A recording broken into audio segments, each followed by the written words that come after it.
Yeah, make sure the bum is to your lips.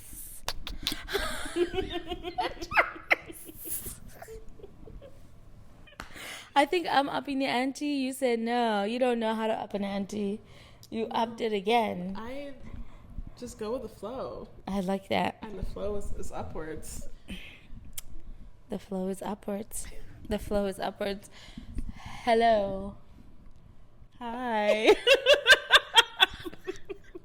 Who did you think I was saying hi to? I'm at the camp, the audience. I'm present. I am here. Hi. Hello. Present and accounted for. Yes. How are you? I am good. Yes. All things considered. Yes. Well, tired. Big day. Sweet day. So happy to be here. Yeah. How are you? In all transparency, this is the third time we're doing this. So our answers are now different. Very different. Yes. I'm well. I'm okay. Yeah. I've had a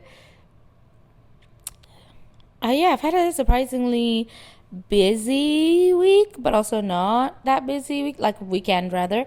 I'm looking forward to this last week of all of my Black History Months, Black Features Months programming at work, which means that I won't be stressed, I won't be anxious, but also means that I will have made the good impression that I want to make for the longevity of my opportunity here. So yes. Yeah. That is like the polarization of Black History Month, is that you kind of just want to be able to sit back and enjoy, but it's busy and stressful and anxious inducing sometimes, because you want people to bring you back, and you also want to just enjoy being a Black future awesome person. Exactly. Yeah. But it's you have to drum up all of this work, the showcasing, the delivery of things, which is great.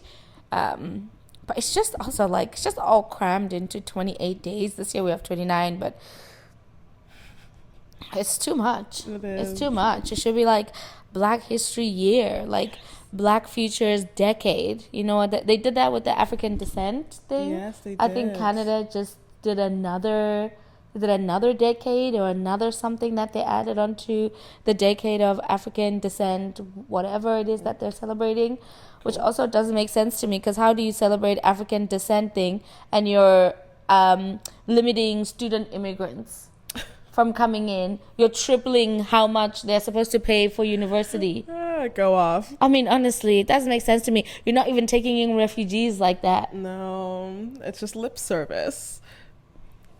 Canada. Yeah. I didn't even know that they extended it at all. I feel like that's what they were saying. I feel like someone was celebrating that they extended it or something like that. I'm like, what have they been doing in that 10 years? They'll tell you they've been giving money, grants. To who? Anywho, welcome back to another glorious episode where we debunk reality. No, I'm kidding. It's all a lie.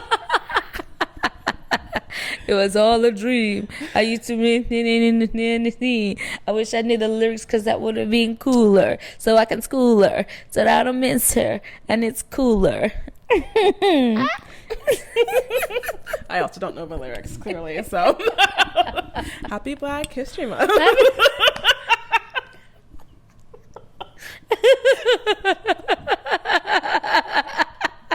Your Black History Month representatives. I'm your co-host, Imbali Blooming. And I'm your co-host, Adonis Critter King. And yeah, I'm really jazzed to be here. Second time with Adonis. Yes. Y'all don't know that yet, because we're still keeping it a little secret. Oh, wow. They're winking. Was it not clear? I don't know. I don't know. I'm like, damn, are my winks that bad? Oh, those were double eyes closed. You are blinking. I can do it this side. Yes, you can. Hey, that's nice. Little tongue.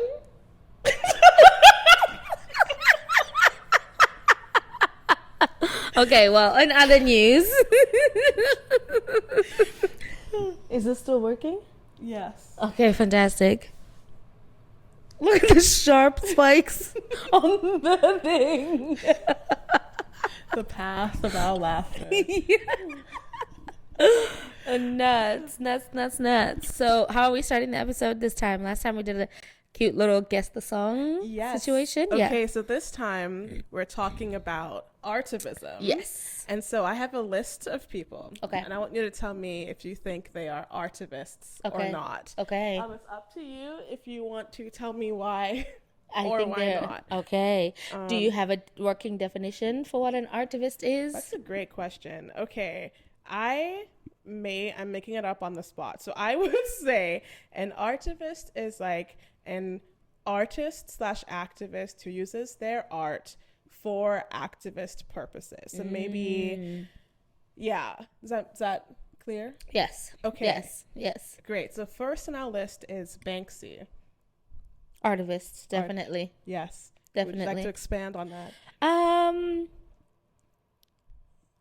I think it's very, I was going to say self-explanatory because, Banksy is Banksy, but, a lot of the work that Banksy does always has some kind of political reference, I feel, at least in the pieces that I've seen, but it's also thought-provoking. Like it's not just pretty, You could look at it and think it's pretty. I'm thinking particularly about the girl with the balloon.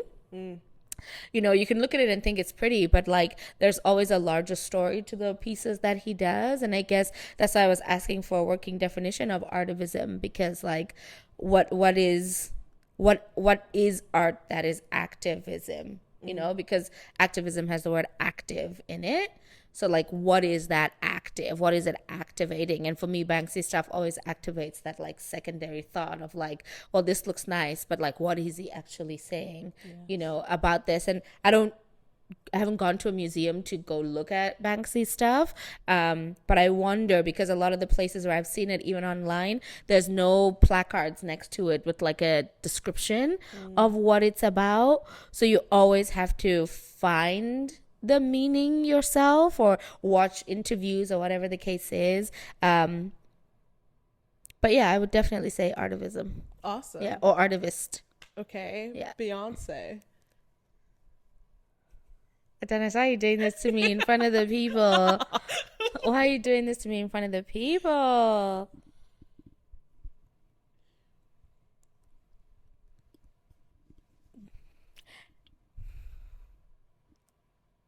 If artivism is also representation, or if artivism is just representation, then I think Beyonce is an artivist. I think that, yeah. If it's about representation, I think it's, because I think back to Black is King, and I'm like, what could, like, we see the art, obviously. Yes. But what is the activism part in that, and like to know that even the folks who are participating in the choreography, the dances and stuff like that, in some of their countries, they can't watch Black is King. It wasn't streaming. It's not available to be watched, They don't have access to it. So it's like, that's why I say if representation is the activism part of it, then yes, absolutely. But also I think folks in America, particularly African Americans, would have a different view of Beyonce and the activism. We look at now with her country album that she's just come out with, right? And a lot of people are now like, oh, Beyonce is like, bringing country to the mainstream, bringing country to the fore. And it's like, yes, she has a huge platform, so of course she'll do that, but we mustn't negate all of the other country singers that have been there. But will this amplify them? I hope. I hope it's not a case of then erases them. Yes. And then Beyonce becomes the person. And because people are like, Beyonce is the mother of Africa. And I'm like, no, let's not say that. Because like we have many people to choose from. And also it's fine. So that's where I will end that before people come for me. How dare you do this to me? It's going to get spicier. Kanye West. Artivist. What are you doing to me? Hello, guys. Thank you. So that was the end of the episode.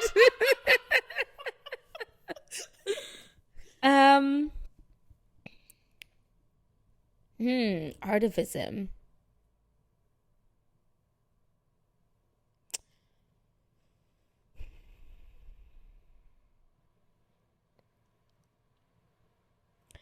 I guess yes, and like, yes, he's an artivist of the personal things that matter to him, right? So if it's control, he doesn't like control. Everybody is controlled in some way, in a way that they don't want to be controlled. Speaks out against the control.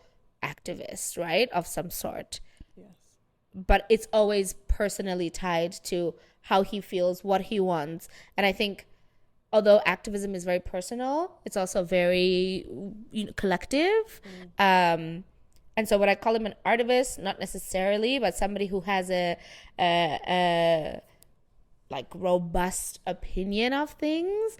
A 100%. Nice. Yeah. Okay, great. Yeah. Okay, I've got, let's see. I'll go softer for a bit. How's the Barbie movie? I did not watch it. Me either. I didn't watch it. Definitely not artivist. Ooh. They could have duplicated Issa Rae 37,000 times and it still would not have been an artivist thing. I think that, again, this is where we get into that, of people wanting to focus on Barbie and like femme and like women and like, yeah, let's spearhead that. But it's also like, if you put a full stop at the end of that, that's a problem for me. Yes. It's incomplete. So I didn't watch Barbie. I don't care if America Ferrera is in there. If they could have put anybody, they could have gone to South Africa and taken South Africans and brought them back to come act in the Barbie movie, and I wouldn't have watched it, because it's not, the politic of it is not a politic that I not agree or disagree with, but that I am inclined to participate with. Yeah. Beautiful. Yeah. Okay, but I'll say the last one on my list. Okay. Oprah Winfrey. Wow, and the channel is over. So the YouTube channel is gonna get pulled. Everyone, please, when you don't see us anymore, our Instagram accounts are about to go away. Yeah. Ooh.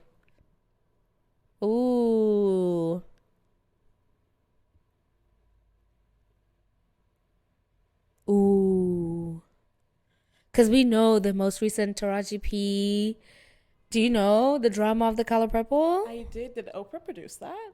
I think so. Oh, I didn't know Oprah was a producer. Yeah, Oprah, Tyler Perry, and a third person. Oh. Yeah, a third person. Oh. I honestly thought it was like Steven Spielberg or someone. No, I don't think so. Wow. No, it was the blacks of Hollywood. Dang. Yeah. Wow. Yeah.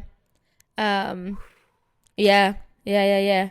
Which is, and that, like, what Oprah did acting in The Color Purple, and like obviously her life and her career trajectory and all that kind of stuff, really, really inspiring, right? Really changed who we saw on TV, how we saw TV, she's also come a very long way in terms of how she asserts how she's going to present herself, but she's also like manicured it. So then I don't know, right? Because it's like, on the one hand, all the other people that you've asked me about make music, or like are artists, or like, painters, whereas Oprah's art is in the talk show, in acting, right? Which is an art, but I don't know, I'm struggling to be like, this is also how Oprah is an activist. Is she a trailblazer? She, changing things? Is she, ripping off the glass ceiling, not even just punching through the glass ceiling? Yes. Is it activism? I don't know. Yeah. I don't know.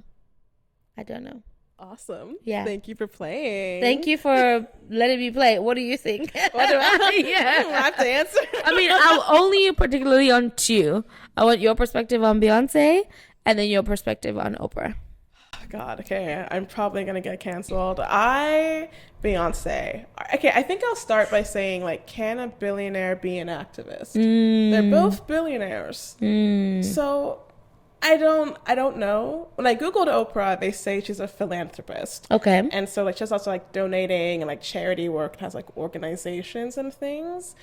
But is it, like, activism? Is it actively fighting to, like, fight the structures? I need to do more research. I mean, in her art, I guess not. But maybe she's more of, like, a historian. She likes, like, her period dramas, her historical Selma, like, recording, like, Black American history. So in a way, but I don't know if billionaires can be activists. Yeah. And I've always gone back and forth with Beyonce because I feel like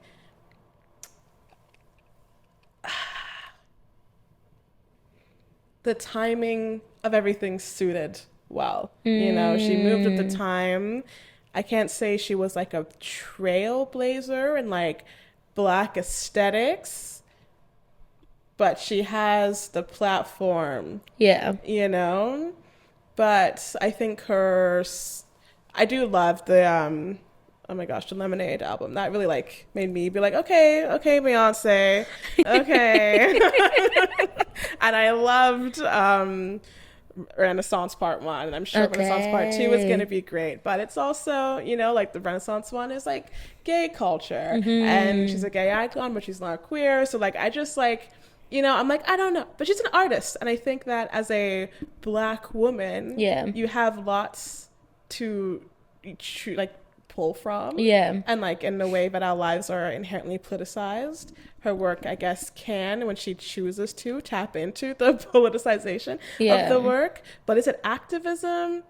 I don't know. Yeah. You know? Because I feel like if it was activism, then, you know, when Israel was bombing Palestine, the Renaissance wouldn't have been screened. Yes, and she still screened it. Exactly. That's a red flag. Exactly. So, no, I don't think she's an activist. I think she's a Black artist. I think she's been in the game for a long time, and she does what she does really well. Yeah. No hate. She deserved Best Album of the Year, for sure. But an activist? I think not. No. Yeah. I don't think so. Which is really interesting. Yeah. Yeah. Because I feel like people act like she is. Because even with that song, Break My Soul, like, it's a jam. But also, like, Beyonce, don't tell me about quitting your job. Babe. Don't tell me about quitting your job. What job are you quitting? What job are you What quitting? job? Come on now. No. Come on now. Don't play with my feelings. Yeah. Don't play with my feelings. You've been working me too hard. At this point, you're creating because you want to create. Yes. You know, it's not a have to situation. It's not a money dependent on it situation. Facts. You know, like, she could stop today and just release this one perfume and be set. Yeah. She's already set. Yeah. So she's an artist. Yeah. Yeah. She creates because I guess it calls through her, you know? Yeah. It's the magic, but it's not for the betterment of the world. No. No. Well, yeah. Because you could release a song today that said something about what's happening. Yeah. You know what I'm saying? Like, come on, dude. Come on. Say something. Say something. Even with Jay-Z, Beyonce should have won Album of the Year. Yes. I mean, A, let's stop going to these motherfucking things. B, go to BET stuff as much as you do the Golden Globes, all this other stuff. C, yes, it's an injustice, but that in the grand scheme of things is not the biggest injustice right now. Yeah. It is not the biggest injustice, but in the room of people that you're dealing with, maybe to you, that's your champagne problems, is that you're not getting Album of the Year. Well, you know what? Some people are not getting to live their lives. Some people are not getting to see 1 year old.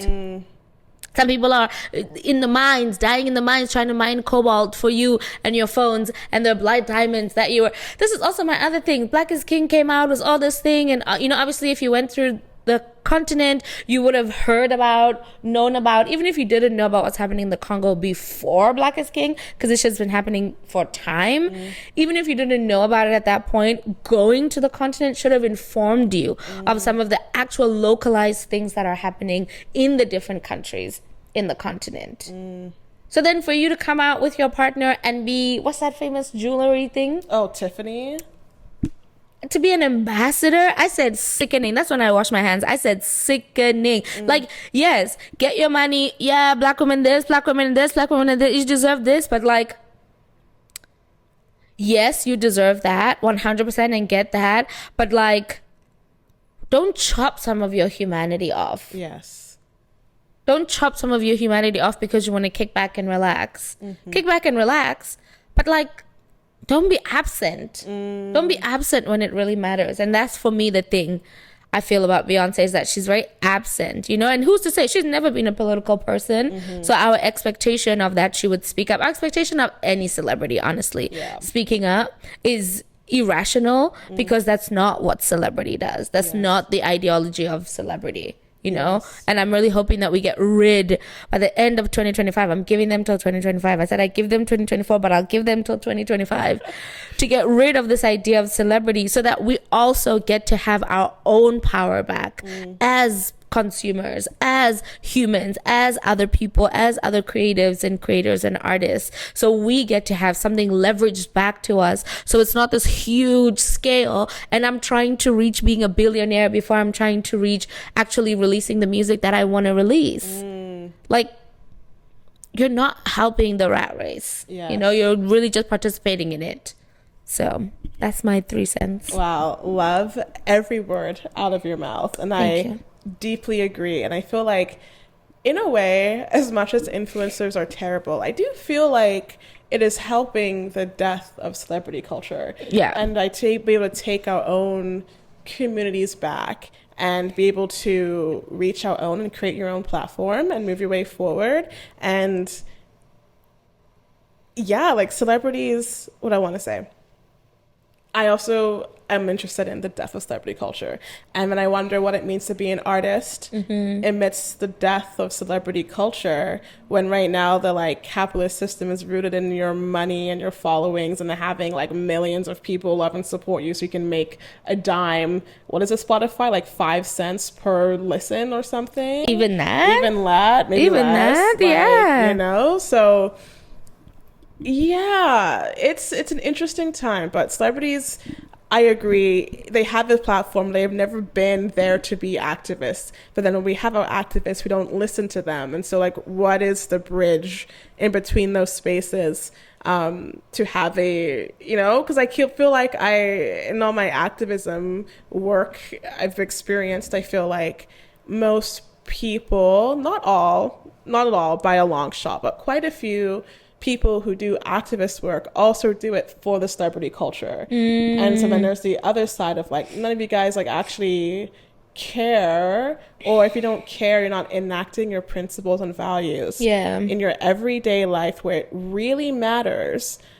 And so what are we doing here if it's just to corrupt the system for clout? You want to be loved, we all want to be loved, but not that you have to earn it, but you kind of have to act act right. I don't know. I think so. I think it's not a matter of earning, but it's just a matter of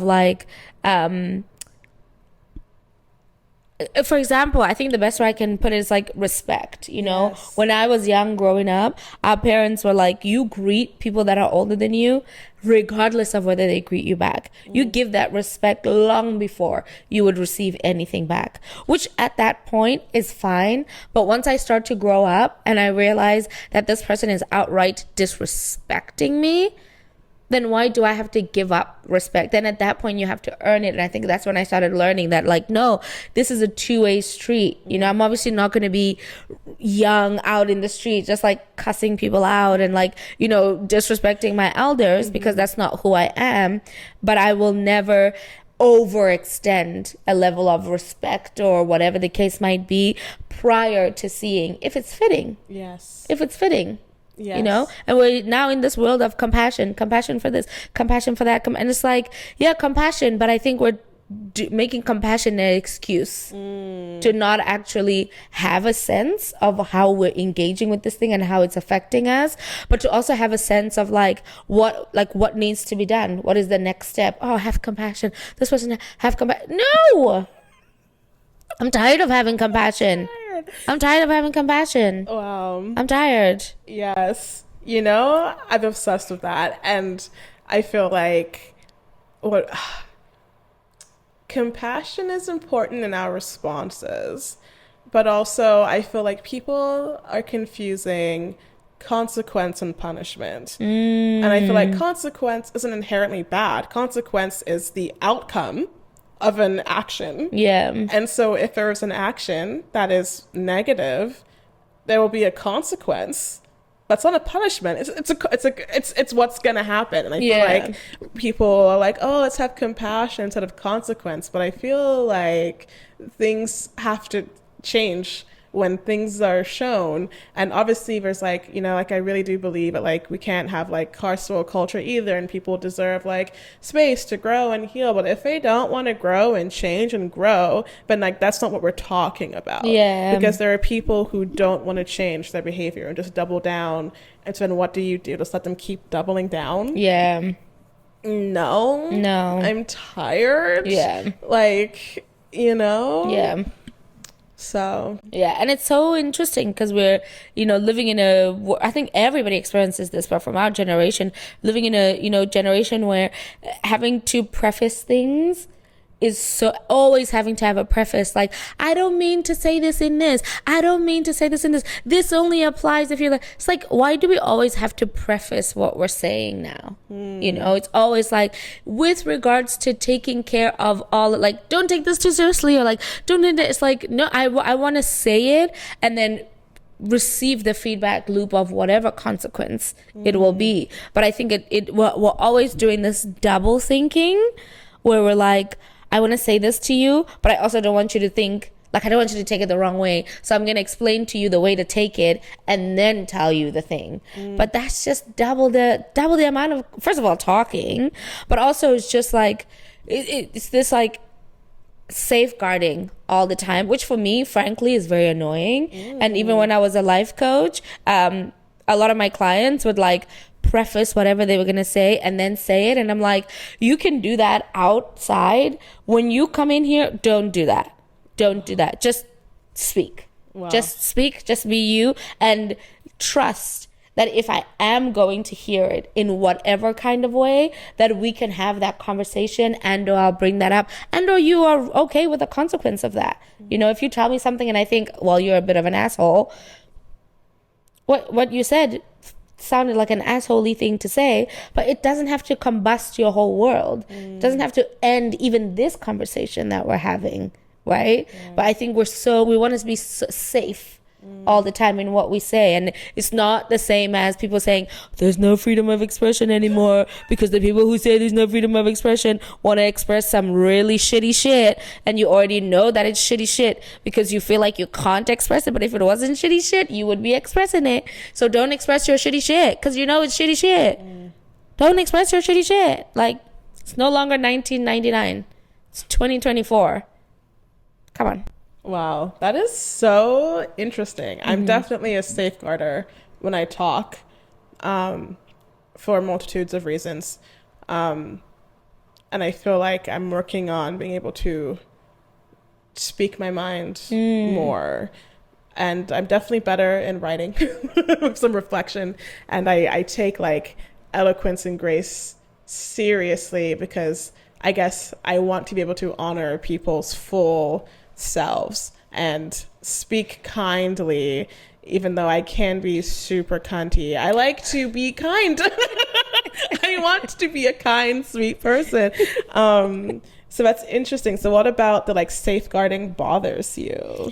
Because you're just like preparing me for what you're gonna say. Just say it. Don't prepare me. but also don't hide from me, because I think it's a safeguarding thing, but you also hide. For me, it feels like you're hiding yourself from me. I'm a very emotional person, so when I chat to people, like that vulnerability is key. That vulnerability of leaving it up in the air for me to be able to interpret in whatever way shows a level not only of you trusting yourself, but of also you trusting me, which is like sweet honey nectar to me, right? Because that's what fills me, is when I'm able to be like, oh, I know you're bringing me into a vulnerable space right now. And because I know that space is vulnerable, I'm not going to mock you. I'm not going to all these list of things that you might be afraid of. And so what you're protecting yourself against. So maybe I just feel like I have a really good sense of like emotional intelligence that I can be the protector in conversation with people. But when they're doing that self-protecting thing all the time, it feels like it's shutting me out, and I don't like it. Reflexively, I just don't like it. Yeah. Just talk to me. Just tell me what you want to tell me. Yeah. Just be honest. Just be honest. Yeah. And if you're a dick, you're a dick. What the fuck? Yeah, like, it's okay. Yeah. And then also, like, I have all of the information that I need to make my decision as to whether or not I want to carry on the conversation, be here, agree with you, disagree with you. But when you're busy prefacing, what do you actually think? Right. There's an influencer, Flex Mommy, and she talks about people pleasing as manipulation. And she's like, you're manipulating me into thinking that I like you when you're not like showcasing your true self. And so when you're just being yourself, people can react how they want to, and that's okay, because not everyone's gonna like you, and it's okay if not everyone to like you, but like you can't be afraid to like be who you are. So it's a kind of hint into like that area as well, of like, it's like, just be yourself. What are you dancing around? Yeah, 100%. It's just, I don't know. Just show me who you are. I think authenticity, outside of the buzzword of authenticity, is such a big thing for me. But like, for me, it's a lived thing. Like it's not, I don't wait for you to be standing on a stage to be like, oh, this is your authentic self. Yes. I want in the den of the dark for you to be your authentic self. I want in the bright sunshine for you to be your authentic self. Behind the door, in front of the door, up, left, right. It's something that I feel. I don't need you to tell me that you're now being your authentic self. I feel it. Yes. And so let me feel it, and stop putting the roadblocks in the way of the conversation as well. Because then you also don't get to express everything that you want to express as well. Right? Yeah. So especially in a coaching dynamic, like, that's why you're here. That's true. That's why you're here. You're here to, be all the stuff that you don't feel safe, right, whatever, okay with being out there. You have to be it here with me, so you can practice. If anything, just practice on me. And I think that's what I take as like life experiences. It's just practicing things. Have I ever, when I had never hit on someone before, I said, rejection sucks, but also like, now I get to practice. I absolutely get to practice. Have I ever told my boss that I'm going to be leaving at the end of the year and moving to Toronto? No, but I practiced it, and it's working out in my favor. Like that's for me, that's how I see it. It's like, instead of the protecting, because it's like, that story, is it in the Bible? Not me quoting the Bible. My mother would be happy. Woo! Take me to church. I worship at the. Don't get me started. That story, or there's a story, I think it's from the Bible, but where the father didn't let his son go outside because there's like a lot of danger. He was afraid that the son was going to get hurt or harmed or whatever. So he kept the son in the house. But then one day the house collapsed on the son. Oh, wow. And the son died anyway. Damn, never heard that story. Okay. Wow. I know, it's a pretty heavy story, but the moral of the story talks to the things that you're trying to so severely protect. Your level of that protection could actually crush them, just as much as you letting them go and then they could also be crushed somewhere else. So it's really this balance, this moderation of like, don't squeeze things till they can't move anymore, but also don't like frivolously let them go. With like nurture that balance between the two. And that for me would be the thing, is like nurture. Don't obviously say wild stuff, especially if you know the stuff is wild. Don't say wild stuff, but also say your wild stuff. Like find that balance. We all can find that balance. You know, they want to teach us critical thinking and all that kind of stuff. Yeah, critical thinking, but turn it to yourself. Don't only critically think and analyze the world. Like do that with yourself as well. Find the balance, find the order, find, you know, all of that recalibration. Yes. Yeah. Critical inward thinking is so important. It's like where the work really starts. And I feel like it's something I'm always working on and trying to work on, because I know I'm not perfect in any way, shape, or form. And I think embracing imperfection is important. And like, as we say, like, embrace the cringe. Like, you're gonna do cringy stuff that you're embarrassed about, and that's never gonna stop. And finding the peace in that. And I feel like in my journey of authenticity, I've been considering it of like unmasking and just being myself constantly. It's fun. I like myself. It's good. And it's fun because I realize when I'm around people who are that way, I'm like, oh, nice. And I have to like calibrate myself, like especially people who are like not smiley. Love an unsmiley person because I spiral in myself. I'm like, oh my God, do you like me? Like, what's happening? Am I not entertaining? Like, why do I have to entertain you? And then I'm like, whoa, take a chill pill. If they weren't having a good time, they'll either say something or they'll just won't talk to me again. And that's okay. I can handle that. I've been bullied a lot in my life. It's going to be fine. You're going to be fine. And then usually chilling, having a good time, and it creates that space for like me to also be able to just like chill and be myself and find the levels of chill within myself. So like unmasked people are so lovely. You create space for others just by doing it. So the practice, because obviously every day is not the same, and situations call for different things and blah, blah, blah. But I love that. Don't know how we got here, but neither do I. Like, also, you know, a lot of people know me as this happy-go-lucky person, but like I can be a bitch. I can be a bitch, and I low-key love like the moments when I let myself be a bitch. I'm like, oh, I'm so mean right now. I love that for you. So mean, it's so great. But then also sometimes I'm like, I feel bad for being mean. But it's to really feel that entire fullness of not only yourself, but also like being able to think back on your life and being like, I fucked up then, I was great here, I did the right thing here, I did the wrong thing there, you know. Spending all your life being like, oh, I protected myself, protect, but then what did you let in to that bubble, you know? What experiences did you have, you know, inside that? How did those experiences mold you, or were you just this shell of protection the whole time?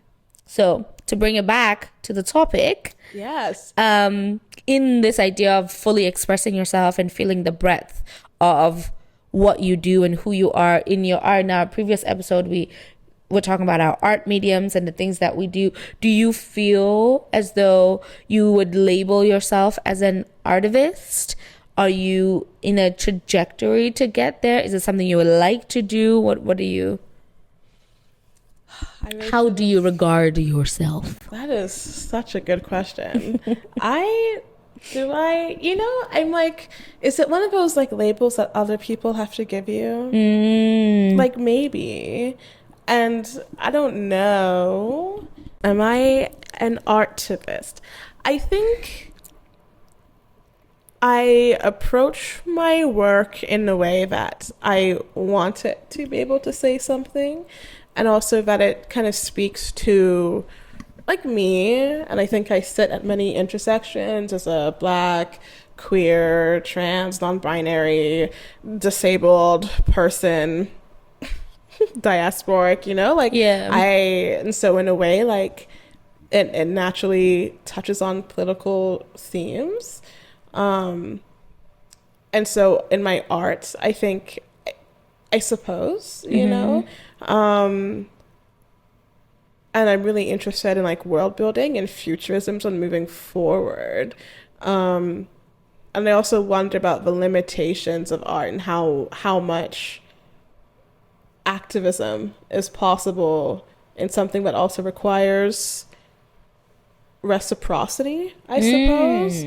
But then there's like, I didn't find their names, but the artists in LA who graffitied the condo buildings. They had built these high expensive condo buildings that are empty and no one is renting them. And so they graffitied like all of the windows of like 2 of the buildings. Wow. And I'm like, see, that's artivism. Yeah. And so I don't know if I'm an artivist, but I try to like do activist work in my life and my everyday and support in that way. Yeah. And let the art speak to my values. That's what I would say. My art speaks to my values. Okay. And hopefully my values are up to date and liberatory and futuristic and revolutionary, if you want to say that, but I don't know. I won't label myself that way. That's my answer. Okay. Okay. So I wonder how much artivism has to disrupt. My activism disrupts. But how would you didn't say label yourself. How did you put it? How do you regard yourself? How do you regard yourself? Why, thank you. What a stellar question. How do I regard myself? Would I regard myself as an artivist? Yes, because I would define my activism as the invigoration of the spirit. Ooh. I feel as though in the ways that I've seen activism done in America, for example, it's not the same as the way activism is done in South Africa. And I haven't, even the way that activism is done here in Canada, it's not the same as the way activism is done back home. You know, we protest, but we also toy and we riot. You know, there feels like there's a lot more fire on the streets. There is literally more fire on the streets. There is a bigger sense of disruption. There is a bigger sense of coming together to disrupt, where here it feels just a little bit more manicured. And obviously that's the climate that we're living in, right? I have to think there's a lot more to lose for people here. A lot of immigrants, a lot of folks that are still unsure about whether they're going to stay or not, a lot of students, a lot of people who, if you do put your foot in your mouth, you could get deported, you could lose your status, you could become homeless. You know, there's so many things where back home, that's not the immediate loss, you know? So there feels like there's an opportunity to aggravate more. And so my activism here is the invigoration of the spirit through my music and through my poetry. You know, I want to continuously remind people of the fuel that they have within themselves, but to also robustly like be strong without it being you're too weak, you're, you know, grow up, man up, all this kind of stuff, without it being that, you know, with it really being a sense of, you know, veneration of like, where does your power sit, you know, and how can you harness that power? You know, for me, what would be really amazing is if there's like some, you know, underground, you know, Canada, don't listen to this. If there's some like underground, you know, like anti-capitalism, you know, like Black BIPOC like organization, you know, and it's really underground and nobody really knows about it, but they're playing my EP. Or like some of my songs are there in the as they're making their posters and their petitions and their policies and their bills and their all this kind of stuff, and they're, you know, marching through all the weapons or whatever, like just in the scope of being and doing, I want my music to ring true as that reminder of like, this is where our headspace should be. This is where our headspace should be. And so in that regard, I would call myself an artivist.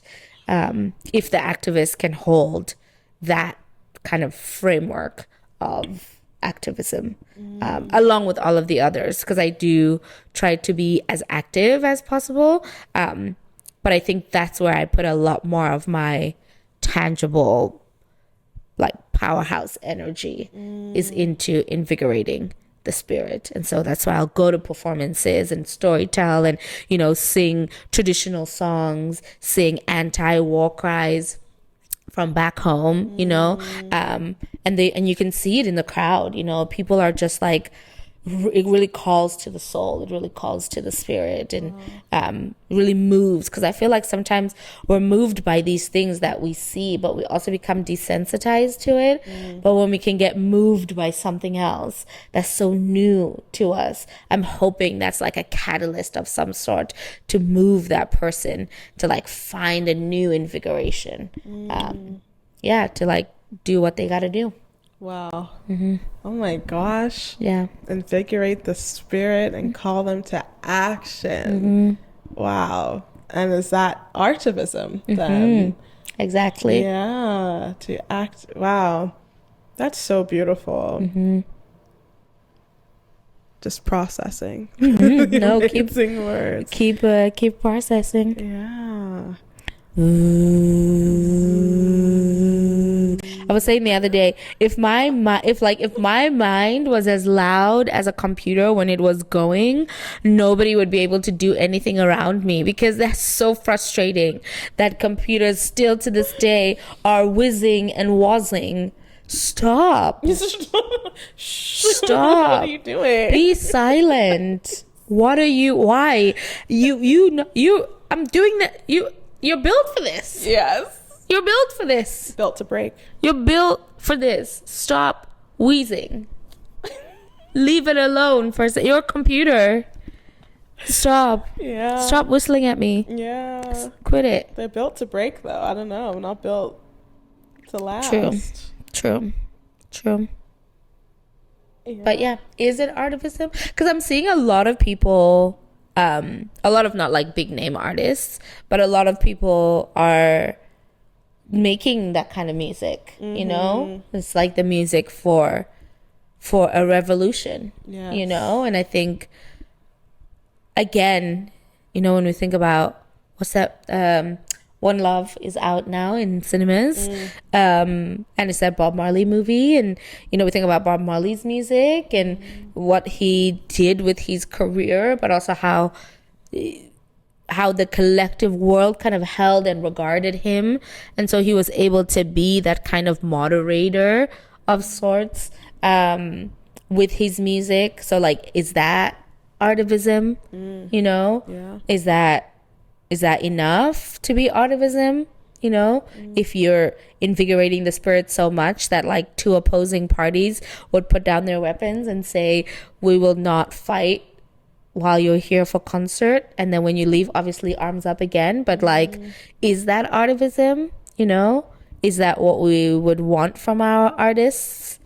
Is to be able to have that much of a hold and a pull and a say, to be our moderators of sorts. I mean, yes, in a way. Like, yeah, you know, I feel like it makes me wonder what I want to say.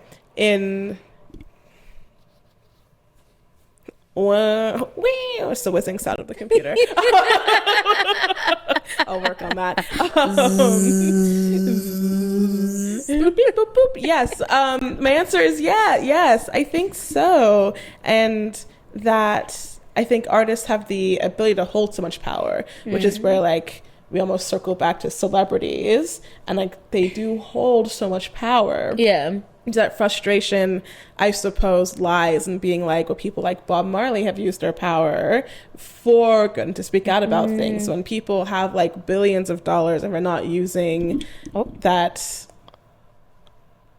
power and space that they hold to do anything about it, what are they doing? And why? And why not? Because I like what you said about people having more to lose here. And the struggles, I think the diaspora struggles on stolen land are very different from indigenous struggles on lands of their own globally. And it's a different pull and relation. And I always ask myself, like, what are we willing to give up? And like, me and my partner talk a lot about like, what are we willing to give up at any moment of time? And like, how do we not get too comfortable in the state that we're too afraid of change? And so to keep that invigoration of spirit, and like, I think there's something so beautiful about music as an art form to really invigorate that spirit. And I feel like as I'm exploring music, I'm like called to kind of the punk rocky vibes of that like call, and that call to action, that call to speak to like the energy and that rage and that frustration in people, and also to like find their daily actionables that can help move it out of them so we don't feel like stuck and that nothing can change. I look forward to you exploring more of this musical side of you. Well, it seems like I'm the only one who's looking forward to it. I always makes me nervous, you know. It's good. Use that nervousness. Use that nervousness as your fuel. But it'd be very interesting to see what keeps happening in the next couple of years here around, you know, maybe not necessarily the music industry itself, but like entertainment industry, and like especially with that question of what are we willing to lose, you know, what are we willing to sacrifice? Because we talk about sacrifice so flippantly sometimes, you know. But yeah, what are you willing to sacrifice? Are you willing to put your job on the line? You know, then are you willing to, when you put your job on the line, put your bills on the line, put your housing situation on the line? Are you willing to not have access to strawberries 24/7? Seasonal foods? You know, like what is not actually a necessity, and what has become a comfort and an expectation that doesn't actually need to be, when we think about the cyclical nature of our world and the way things grow and are, and the way we move and change. Like, are we okay if we were to change the calendar year, and so that January or whatever of a new year actually started in spring? Wouldn't that be awesome? Would you hate that? I'm gonna buy a new schedule and rethink your brain.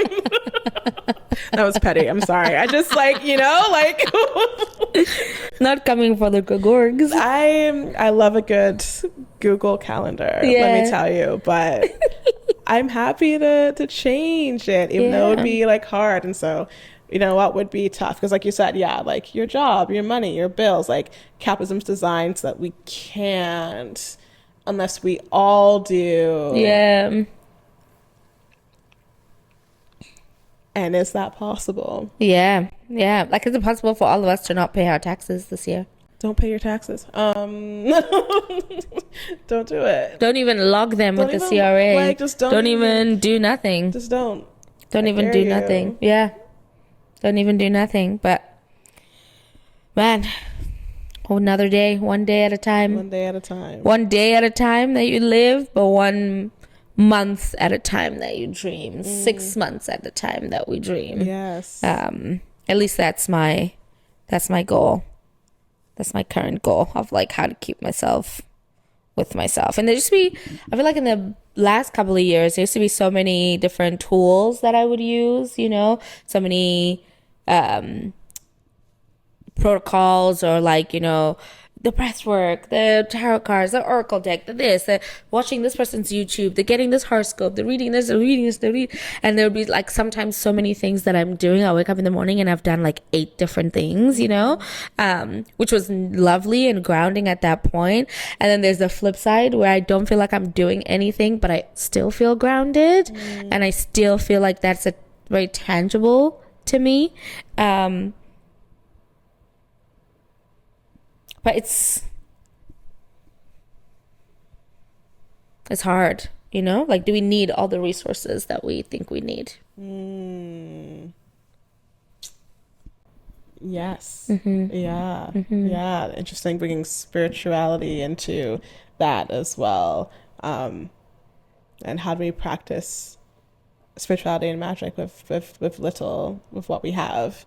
And I guess then that goes into like capitalism and consumption culture and overconsumption and always needing and da, da, da, da, da, da. Yeah. And I know I'm on a high horse with that right now because I'm too poor to afford anything. So I'm participating in anti-consumption culture because I'm poor. It's great.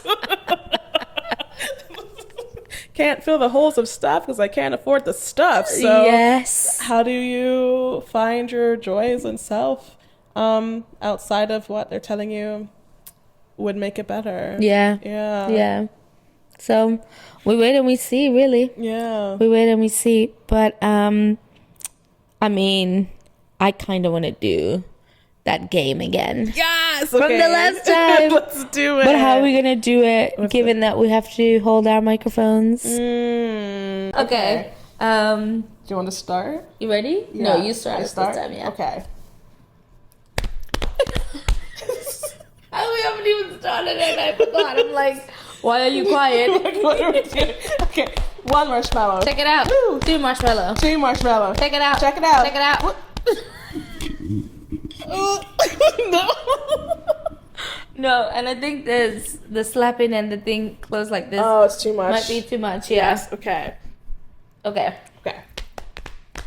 1 marshmallow. 1 marshmallow. You taught us how to play this game. Clearly, I am not good at it. Once I teach it, once the master teaches the student, the master must become the student again. They never tell you that part. They say the student becomes the master, but they never tell you what happens to the master. Wow. The master becomes the student. Yes, lifelong learning. It's okay. 1 marshmallow. Check it out. Woo. 2 marshmallow. 2 marshmallow. Check it out. Check it out. Woo. Woo. 3 marshmallow. 3 marshmallow. 3 marshmallow. Check it out. Check it out. Check it out. Woo. Woo. Woo. 4 marshmallow. 4 marshmallow. 4 marshmallow. 4 marshmallow. Check it out. Check it out. Check it out. Check it out. Woo. Woo. Woo. Woo. 5 marshmallow. 5 marshmallow. 5 marshmallow. 5 marshmallow. 5 marshmallow. Check it out. Check it out. Check it out. Check it out. Woo. Woo. Woo. Woo. Woo. That was. That is hard. On the 5th one, I'm like, I'm 1, 2, 3, 4. Then I don't know where the +1 goes. I know, it just disappears. It disappears into the ether. It disappears. By the end of this season, we will get to, at the bare minimum, I'll say 8. Yeah, at the first episode, you said, I want to get to 5, 10 so badly. I do want to get to 10, but I'm negotiating. Giving us expectations to beat so we can feel so proud of ourselves. I love that. But we did it 5, basically. That's true. Yeah, we did it. Yeah. High five me. High five. We did it. We did it. Awesome. Well, thank you for joining us for another episode of the Sound on Siren podcast. Are you an artivist? And if you are not currently an artivist, can you become an artivist? Mm-hmm. Do you want to become an artivist? Let us know. Let us know. Yeah. You can listen to the podcast on all streaming platforms. We're available on Spotify, on Apple Podcasts, Google Podcasts, you name it. And we're also available to be watched on YouTube. Whoop, whoop. When do episodes come out? Wednesdays. Yes. We were in conversation about it, so I couldn't remember if we made a final choice. So we are available. Episodes come out on Wednesdays. Wednesdays.